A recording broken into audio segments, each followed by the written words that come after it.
الفضل YouTube channel میں آپ کا استقبال ہے۔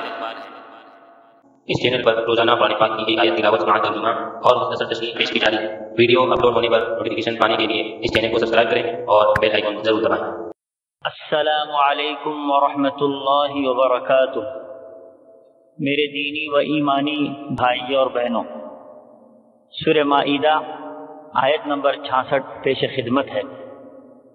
اعوذ باللہ من الشیطان الرجیم وَلَوْ أَنَّهُمْ أَقَامُوا التَّوْرَاةَ وَالْإِنْجِيلَ وَمَا أُنْزِلَ إِلَيْهِمْ مِنْ رَبِّهِمْ لَأَكَلُوا مِنْ فَوْقِهِمْ وَمِنْ تَحْتِ أَرْجُلِهِمْ مِنْهُمْ أُمَّةٌ مُقْتَصِدَةٌ وَكَثِيرٌ مِنْهُمْ سَاءَ مَا يَعْمَلُونَ۔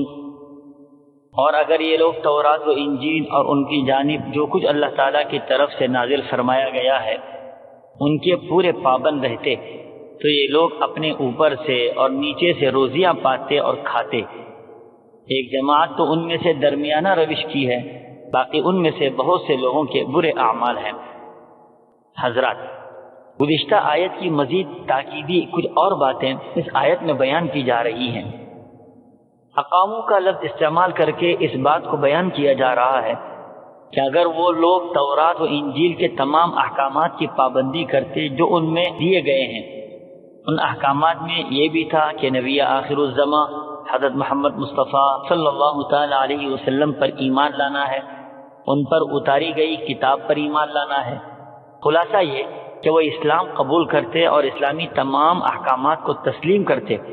ان کے اس حسن عمل پر اللہ کی طرف سے کن کن انعامات سے وہ لطف اندوز ہوتے ہیں، اس طرف اشارہ کرتے ہوئے قرآن کہتا ہے لَأَكَلُوا مِن فَوْقِهِمْ وَمِن تَحْتِ أَرْجُلِهِمْ۔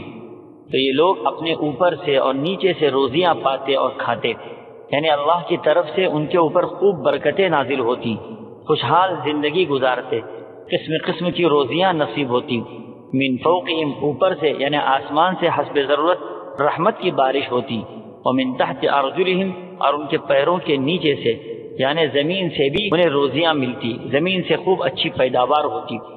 آگے چند یہودیوں کی تعریف کرتے ہوئے قرآن کہتا ہے منہم امۃ مقتصدہ، ایک جماعت تو ان میں سے میانہ روش اختیار کرنے والی ہے، یعنی مدینے میں کچھ یہودی لوگ ایسے بھی تھے جن کی تعداد بہت ہی تھوڑی تھی، جنہوں نے حق بات کو سمجھا، پھر بعد میں مشرف باسلام بھی ہوئے، جیسے عبداللہ ابن سلام وغیرہ۔ وَكَثِيرٌ مِّنْهُمْ سَاءَ مَا يَعْمَلُونَ، ان میں سے اکثر لوگ تو برے تھے جو غلط راستے پر تھے، وہ اپنے کفر و معصیت پر مصر تھے اور نبی کریم صلی اللہ تعالی علیہ وسلم کی رسالت کے انکار پر اڑے رہے۔ اسی انکار کو یہاں ان کے برے اعمال سے تعبیر کیا گیا ہے۔ اللہ تعالی ہم سبوں کو برے اعمال سے محفوظ رکھے، آمین۔ وآخر دعوانا ان الحمد للہ رب العالمین۔